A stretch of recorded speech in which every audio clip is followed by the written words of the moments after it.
Hey guys, welcome back to the channel. Thanks for tuning in. And today we're going to do a video. If you guys saw yesterday, Aaron Martens passed away, and I wanted to do a video, sort of a tribute to him.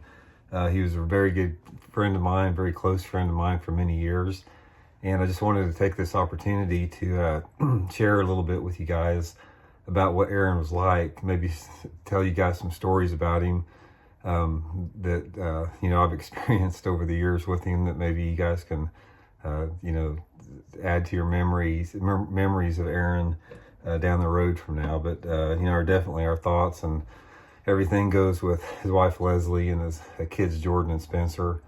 Unbelievable, tough situation to lose their father at 49 years old, and everybody else that he touched. I mean, he was a special dude. Is not even coming close to describing what Aaron was. But man, I tell you what, it's just, those of us who are close to him and have known him for a long time, we've been dealing with this it's almost 2 years now. So, we've had, it's been a heartbreaking 2 years, to tell you, to say the least. And, when he was diagnosed, they gave him a 1% chance of living a year. And he wound up living almost 2 years. It's sort of a testament to, his fortitude and everything. But, it just makes me think. It's just sort of one of those things that makes you question life a little bit. You got a dude like Aaron Martens that was just such an incredible, kind, just unbelievable human being, to everybody on this planet. I mean, his sincerity and kindness and authenticity was unbelievable.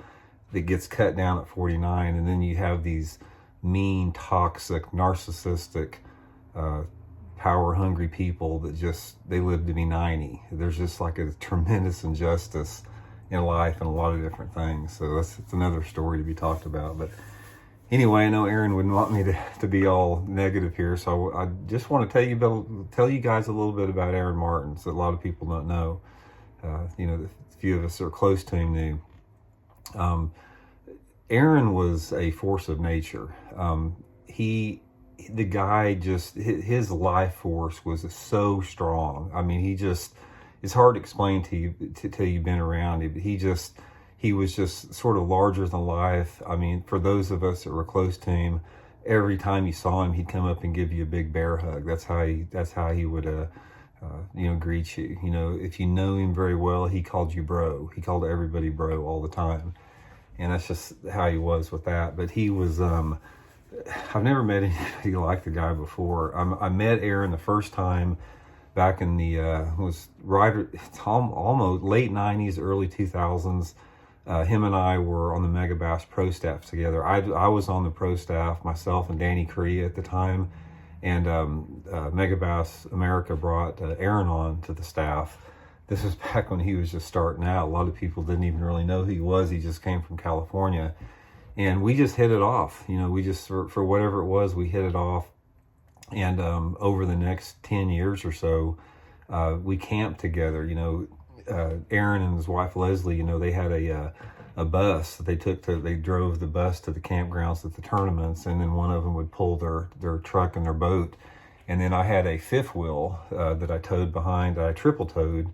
And we all shared the same campgrounds for years and years and years, camped together. And then, took vacations together, stayed at each other's houses for years.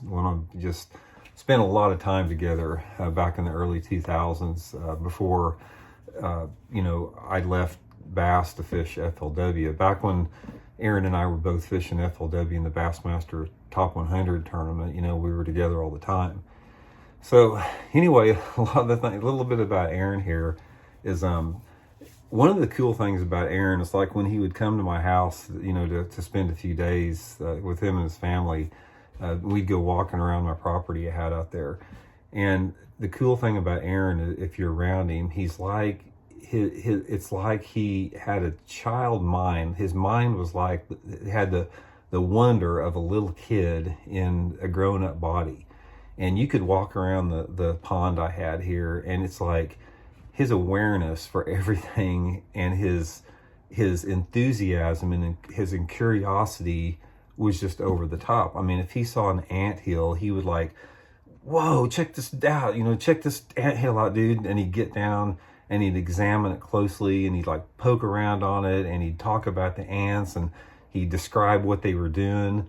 And it was like that the whole trip around the pond. If he saw a frog on the bank or a crawdad or a hickory nut or whatever, this wonderment that he had for the natural world was one of the things that really connected him and I together, because we had with that. He was truly a nature boy, man.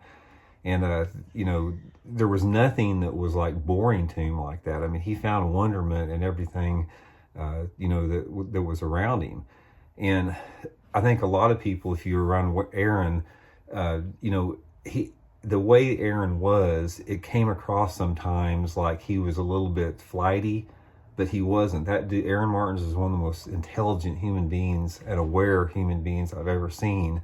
It's just like he had this wonderment for the world around him.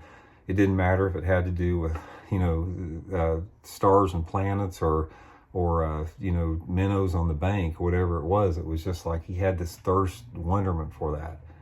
And a couple other things about him. It's like every time we go to the store together, like a lot of times we'd go to the store shopping for groceries before the tournament.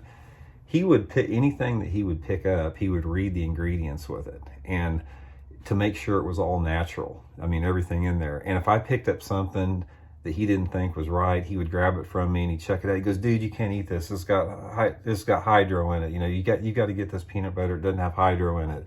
He was like that all the time. He had his awareness as far as his health and the time he put in that was just unbelievable. That's why everybody was shocked that, you know, Aaron Martens is not with us at 49 years old. When we would be staying together with him, he would get up late. The only thing about Aaron, he never got up early. He was not one of those guys that would get out in the water at daylight. Sometimes we'd be practicing for Bassmaster Top 150. He wouldn't get out on the lake till 9:30 in the morning, and then he'd get out there and mess around with tackle for an hour on the boat, and then wind up finishing in the top 10 in the tournament. But what he did is every night after we get off the water, he'd go out and run 5 or 6 miles a night, every single night. And, you know, he'd do that all the time. He'd do hundreds of push-ups. He'd do set-ups.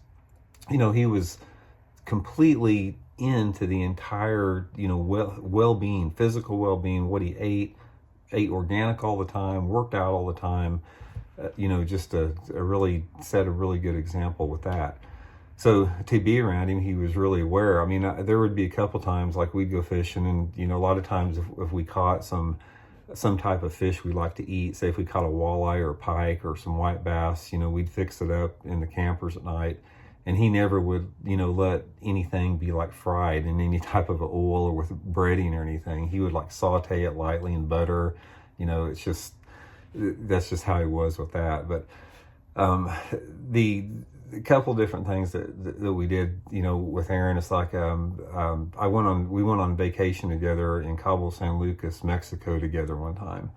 And this was really a fun trip with him. One of the cool things about it, a couple things we did on, is we went snorkeling and skin diving together in the ocean. And the thing about Aaron is unbelievable. It's like he could go down. He was such a physical specimen.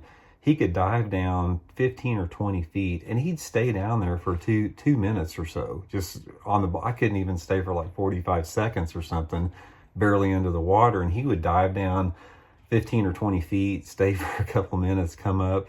I mean, he was just, you know, really that's the type of stuff he could do. He'd push his body to the limits.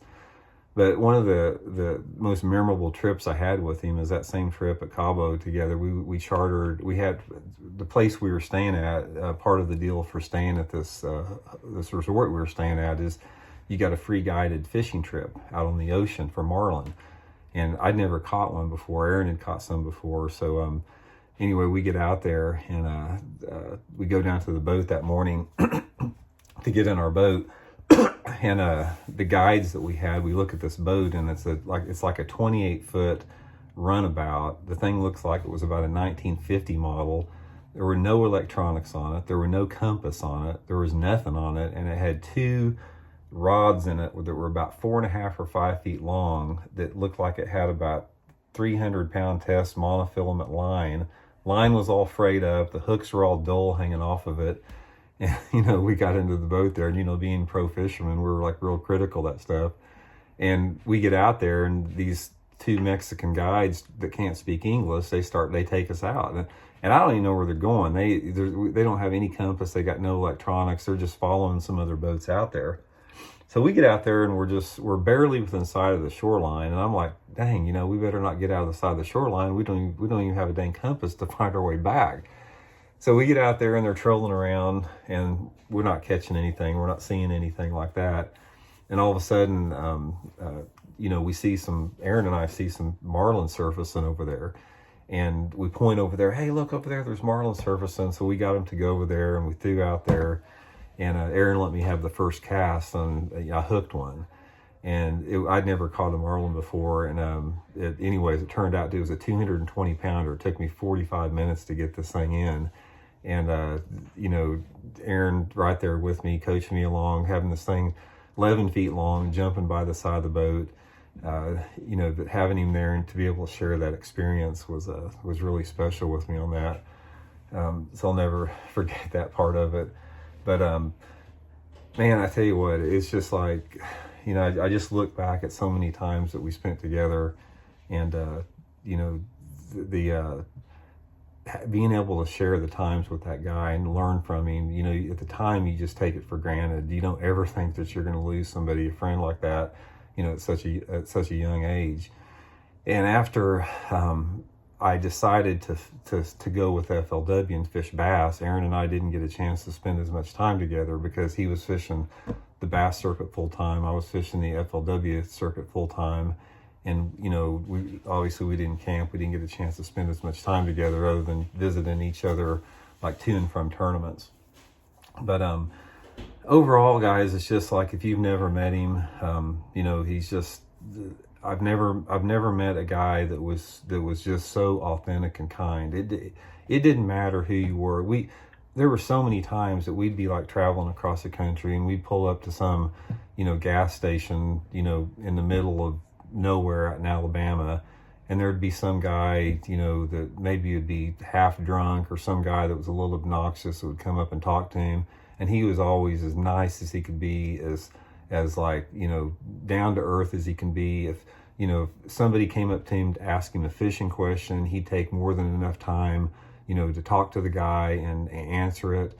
I mean, he was like just super, super kind, super, super authentic.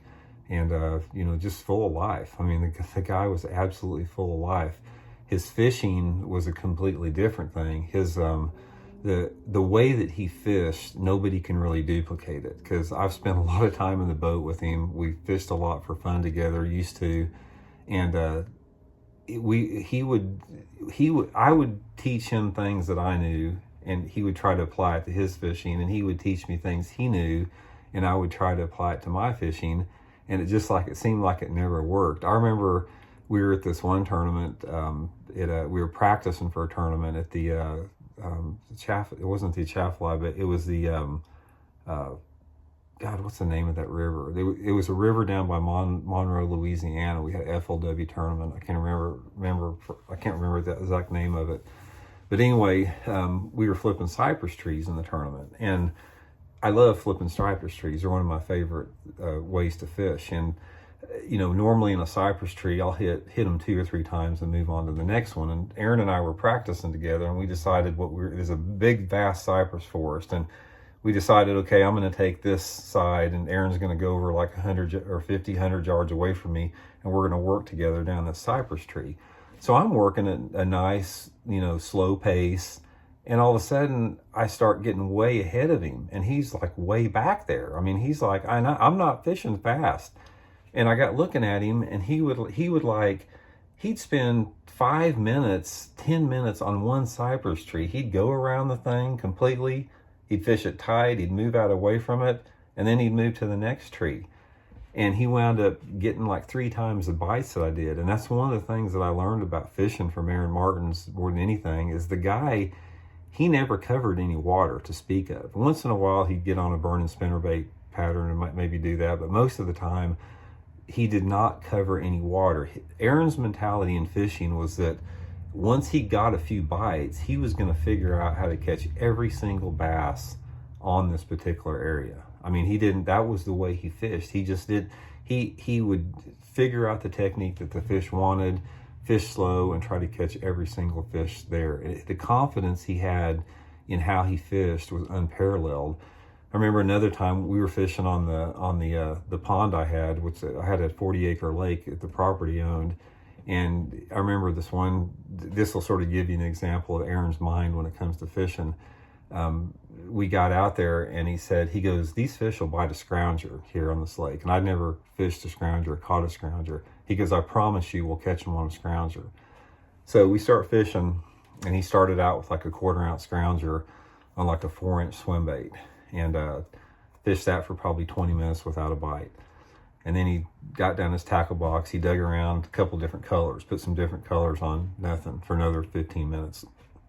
Then he downsized his trailer size, like he went from 4 inches to 3 inches, another 15 or 20 minutes, nothing. Got down, starts digging again, gets a lighter head on, puts a 3/16, puts a different trailer on, marks it up with chartreuse dye, fishes that for another 20 minutes and nothing. So anyway, we're into this for, going on 2 hours now, throwing a scrounger, and he still hadn't had a bite on it, and he's not giving up. So finally he gets down there and he puts on a little bitty 1/8 ounce scrounger head with like a 1-inch zoom little fluke on it, dyes the tail chartreuse on it, and starts whacking them. I mean, he caught about probably 10 good ones on it once he figured that out. But that is the way he was. He would, once he knew that there were fish in the area, he would exhaust every single possibility until he figured out how to catch them. And that's how he had such a phenomenal career. I mean, he went about fishing differently than anybody that, I've ever seen. But like I said, it's I just can't believe it. I mean, a lot of us that know him, we've been preparing for this for a long time. But still, when I found out about it, it was a real, shock to have him gone at this point. He's just, like I said, he was just such a force of nature, such a force of life that it's really unjust. It really sucks. It really does, So anyway, I just wanted to share that a little bit. I got a lot of other stories with him here, but I don't want this video to go on for 2 hours. Like I said, my thoughts are with Leslie and the kids and his family and all of his friends and all the fans he had around the country. He definitely, will not ever be forgotten or missed at all. Just a great human being. So anyway, thanks for tuning in, guys, and we'll talk later.